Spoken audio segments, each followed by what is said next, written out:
一起来看精彩短剧《陆明的双重约会指南》故事解说。陆明是一名家境贫寒的研究生，日子拮据到连小偷上门都不忍空手离开。为了支撑学业和生活，他从不挑活，只要报酬到位，各类兼职他都愿意接手。这天，陆明接到一份高薪轻松的兼职，代替雇主去相亲，全程故意搅黄婚事，就能到手1000元报酬。他立刻接单，打算送完手头外卖，就赶赴相亲地点完成任务。同一时间，龙氏商会内部，下属正向老大汇报工作。1年前，现任老大的二叔暗中作祟，收买人手制造车祸，致使真正的龙阳少爷重伤昏迷，沦为植物人。为了守住家族产业，不让二叔夺权，如今的龙阳只能常年女扮男装，顶替哥哥的身份执掌商会，稳住各方局势。如今，当年参与车祸的所有关联人员，只剩最后一人尚未处理干净。处理完事务的龙阳外出时，偶遇正在赶单送餐的陆明。陆明急于赶路，礼貌恳请前方的龙阳让路。龙阳身边的手下及时提醒陆明，身旁的老旧栏杆年久失修，切勿倚靠，十分危险。话音刚落，栏杆突然断裂，龙阳险些失足坠落。陆明眼疾手快，及时扶住了他，帮他化解了危机。龙阳站稳后，敏锐闻到陆明身上干净清爽的气息，心中暗自疑惑，普通男生为何会有这般好闻的味道？手下见陆明贸然贴近老大，误以为他心怀不轨，当即厉声呵斥，险些动手发难，被龙阳及时拦下。龙阳自幼接受龙家严苛特训，满身刀伤枪伤，常年游走在商圈争斗与人心算计之中，早已看透世态炎凉，甚至觉得自己若是出事，只会有人拍手称快。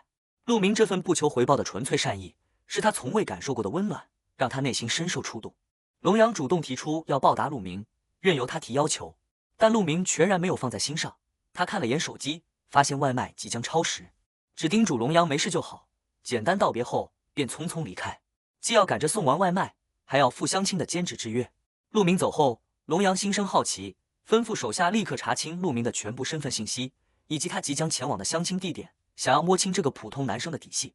很快，陆明抵达相亲餐厅，面对相亲对象沈丽丽，他借口周边停车困难，为自己的迟到致歉。沈丽丽顺势询问他是否有车，陆明坦然回应，自己的电动车也是代步的车。他心中十分清楚，自己的目的就是搅黄这场相亲，赚取1000元酬劳，这份收入远比送外卖划算得多。为了快速完成任务，陆明不再拐弯抹角，直接开门见山谈论婚恋现实。他主动提及自己过往相亲，对方愿意出50万彩礼，随即反问沈丽丽家中能给出多少陪嫁。沈丽丽当即表示，自家同样可以拿出50万。紧接着，陆明提出自己的婚恋条件，身为独生子女，他希望婚后孩子跟随自己姓氏。沈丽丽毫无异议，爽快答应，称自己没有封建执念。陆明随即抛出颠覆性观点，直言生育对女性身体伤害极大，传统婚姻对女性并不公平。他举例，朋友的公婆为鼓励儿媳生育，给出50万生育补偿，而他认为50万数额太少，理应翻倍至100万，才算合理补偿女性的生育牺牲。沈丽丽从未遇见过如此体恤女性的相亲对象，当即夸赞陆明温柔通透，善解人意。陆明顺势附和，坦言当下女性在婚恋中承受诸多压迫，自己婚后定会倾尽所有，好好弥补另一半。沈丽丽闻言心生算计，觉得陆明家境不错，性格通透，若是与其成婚，对方的家产日后都会归自己所有。可她还未欣喜多久，陆明突然话锋一转，坦言自己幡然醒悟，婚姻本身就是对女性的束缚，再多物质补偿也无法抹平女性在婚姻中的委屈与牺牲。最终，陆明以没有买卖就没有伤害为由，直接终止相亲，明确拒绝继续婚恋接触。沈丽丽这才反应过来自己被戏耍，当场暴怒斥责陆明耍人。陆明神色淡然，临走前还坚持要求 AA 分摊饭钱，被沈丽丽吐槽极度抠门。顺利搅黄相亲后，陆明立刻联系雇主报备任务完成，提醒对方结算1000元报酬。全程旁观的龙阳看着陆明为一笔小钱满心欢喜的模样，心中颇有感触。他惊讶于陆明手握救命之恩，却从未借机索要回报，纯粹坦荡的性子让他觉得格外有趣。看着餐桌上大量未动的饭菜，陆明不愿浪费，便留在餐厅用餐。这时，龙阳主动现身，专程赶来感谢他的救命之恩。陆明性情随和，只当是举手之劳，直言无需客气。一旁的手下却依旧警惕，严防陆明随意亲近自家老大。陆明满心好奇，询问龙阳的职业。龙阳不再隐瞒，告知他自己是龙氏商会会长。此刻他心中暗自盘算，二叔一直暗中监视自己，一旦女扮男装，顶替哥哥掌权的真相暴露，商会必定会被二叔夺走，因此只能暂时隐瞒所有实情。得知眼前人是传闻中杀伐果断、手握大权的龙氏商会掌权人，陆明无比震惊，连忙为自己先前的失礼道歉。龙阳并未计较，反而向他抛出重磅邀约，邀请陆明加入商会，直接出任副会长高位。这份旁人求之不得的机遇，被陆明果断拒绝。他表示自己尚且在校求学，只想安稳完成学业，商会的权谋争斗、打打杀杀并不适合自己。面对龙阳的疑惑，他坦然说明自己家境贫寒，只能靠兼职自力更生，同时再次强调救人纯属本心，绝非贪图回报，二人简单做朋友便足够。此时陆明的外卖接单提示音响起，新订单急需处理。他立刻辞别龙阳，临走前特意告知对方，桌上饭菜已付款，可放心食用，切勿浪费。陆明离开后，龙阳当即下令查清他的就读学校，安排自己次日转入该校，只为能够时常相伴左右。镜头切换，陆明的好友赵磊正在向暗恋1111天的女生婉晴表白。婉晴嫌弃陆明家境贫寒，觉得他癞蛤蟆想吃天鹅肉，当场果断拒绝了赵磊的心意。校园里，转入学校的龙阳凭借出众容貌与独特气质，瞬间成为焦点，引来全校女生关注。校花苏婉清也主动上前搭讪示好，但龙阳无视所有追捧，径直找到陆明，直白表明自己专程来学校就是为了找他。龙阳气场凛冽，眼神强势，让陆明心生畏惧。随后龙阳直接出价3万，买下陆明身旁的座位，原座位的同学立刻起身让座。陆明坐在龙阳身边，内心忐忑不安。他承认龙阳容貌出众，气质独特，自带清香，十分吸引人，但自己向来喜欢女生，内心满是纠结与慌乱。上课期间，龙阳谎称忘带笔，向陆明借笔。指尖触碰的瞬间，陆明意外发现龙阳的手比校花苏婉清还要柔软，当场失神发呆，直到被龙阳出声提醒，才慌忙收敛心神。课后，赵磊对着陆明念叨陆家单传，必须传宗接代，切勿做出断子绝孙的事。陆明误以为赵磊在说自己的暗恋心事，连忙询问追求3年的苏婉清是否答应了自己。赵磊并未回应，反而开口索要龙阳的联系方式，坦言自己刚刚失恋。暗处的龙阳手下见状，看出苏婉清对陆明有意，暗自提醒自家老大必须提前拿捏住陆明，杜绝变数。看出陆明心结的龙阳为帮他打消顾虑，拉近关系，主动提出将自己的双胞胎妹妹龙七介绍给他认识，约定次日下午在电影院约会见面。陆明只觉得龙阳十分讲义气，心中满心感激。另一边，龙七和助理们为约会穿搭争论不休，有人主推温柔甜妹风格，有人偏爱明艳大女主气场。几番争执后，龙七敲定最终造型，满心期待赴约。助理贴心叮嘱他，对待男生要温柔软糯，举止轻柔，才能牢牢吸引对方。赴约前，陆明内心反复纠结，既担心龙七对自己一见钟情，纠缠不休，也顾虑普通学生的自己无法适应豪门生活。约会当天，二人在电影院门口碰面，陆明忍不住感慨，龙凤胎的龙阳与龙七容貌几乎一模一样。按照助理传授的追人技巧，龙七主动给陆明送花，趁机故意身形晃动，贴近对方制造肢体接触。熟悉的清香再次袭来，陆明脑海中瞬间浮现龙阳的身影，他只能自我宽慰，二人是兄妹，气息相似，纯属正常。随后二人进入专属清场的影院，手下特意挑选了恐怖片，叮嘱龙七观影时刻意示弱，尖叫依偎，拉近亲密距离。但影片并无惊悚画面，只有夸张的血腥特效，陆明全程毫无波澜。龙七只能硬着头皮演戏，混乱中抱住陆明。可即便如此，陆明满心满眼都是龙阳，完全无视身边的龙七。龙七察觉到陆明目不专心，轻声询问缘由。旁观的助理也看出异样，疑惑陆明对龙七毫无心动，反而心系龙阳。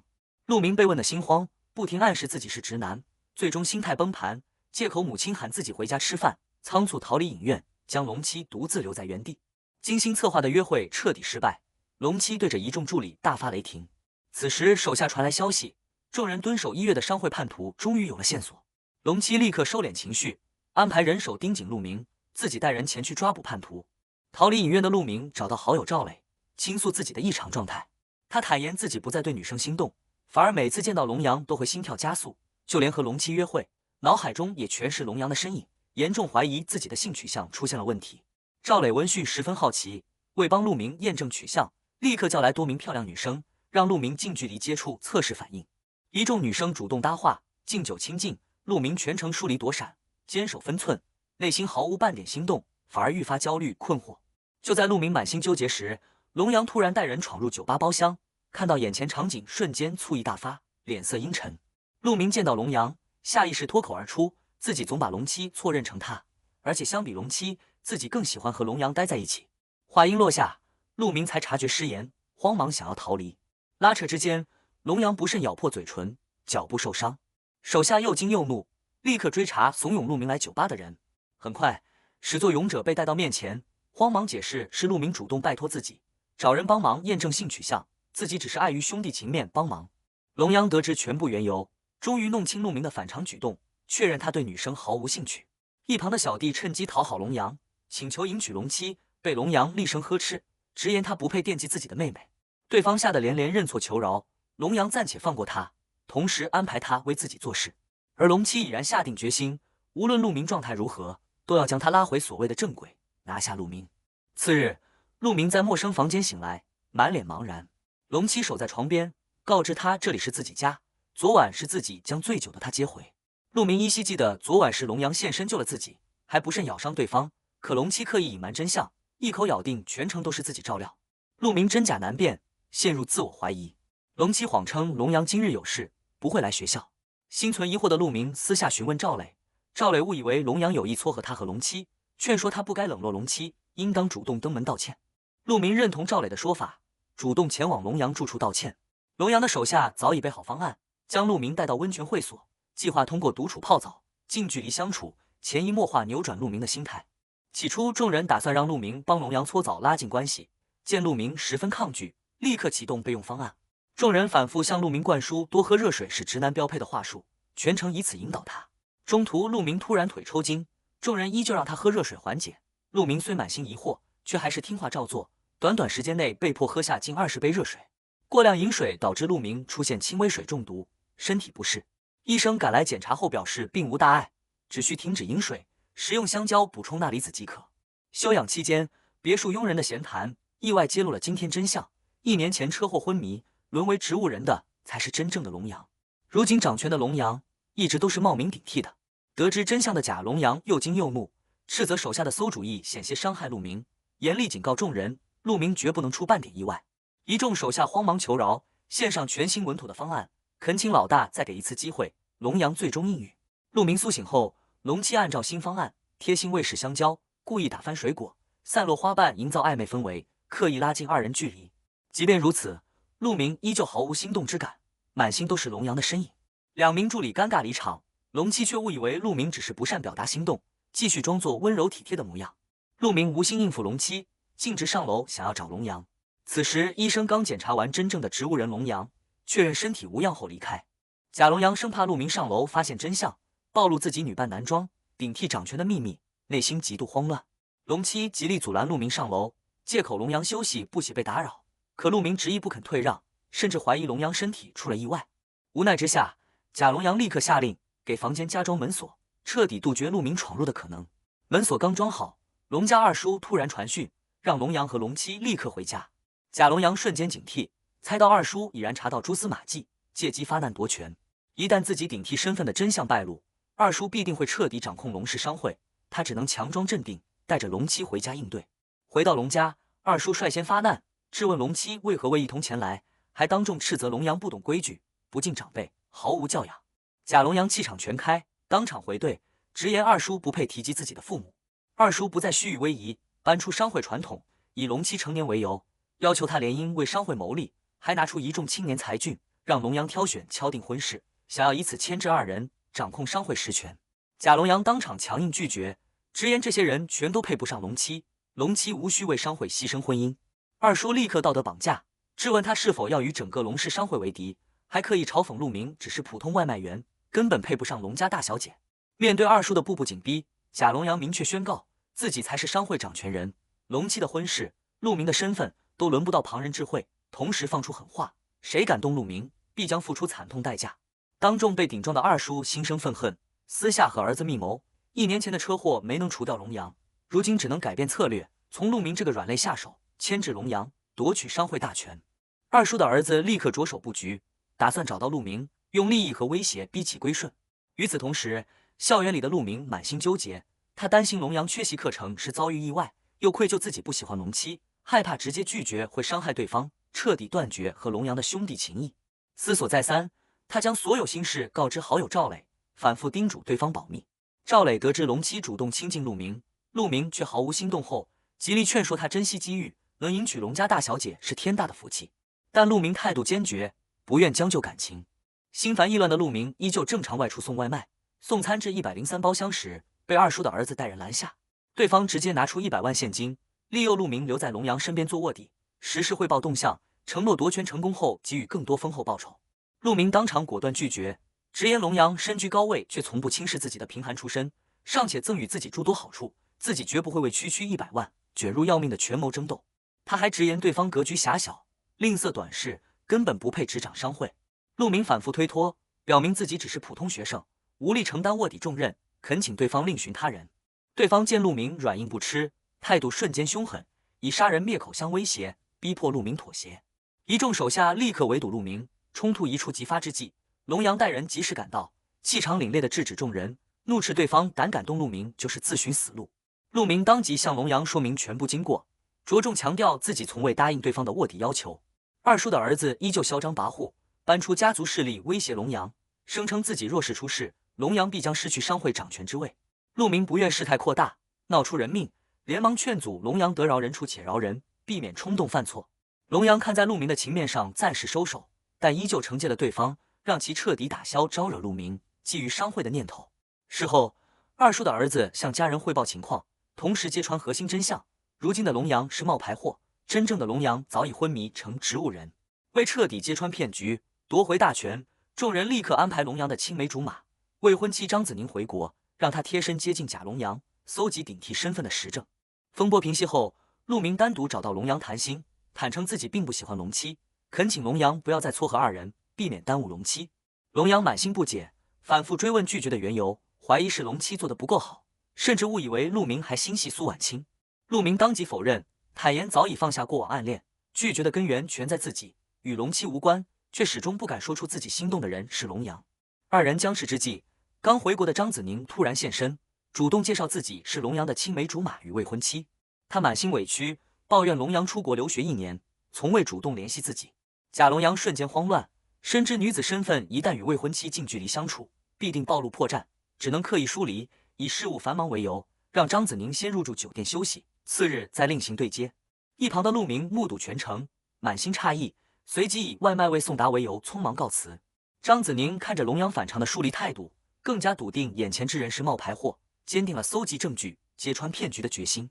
后续校园中，同学们纷纷议论龙阳缺课是为陪伴归国的未婚妻，夸赞二人青梅竹马，情深意笃。陆明听闻后心生疑惑，相恋多年的两人，整整1年零交流，这样的感情状态格外反常。与此同时，二叔的儿子再次联系陆明，依旧以100万酬劳利诱他做卧底。陆明心生警觉，想要提醒龙阳提防对方，却发现龙阳更换了手机密码，自己多次解锁失败，直接导致手机被锁定。这一幕恰好被张子宁看见，他瞬间抓住关键破绽。真正的龙阳，手机密码一直是他的生日，且从不设防，任由他随时查岗翻看。刻意改密码设防的举动，彻底印证了他的猜测。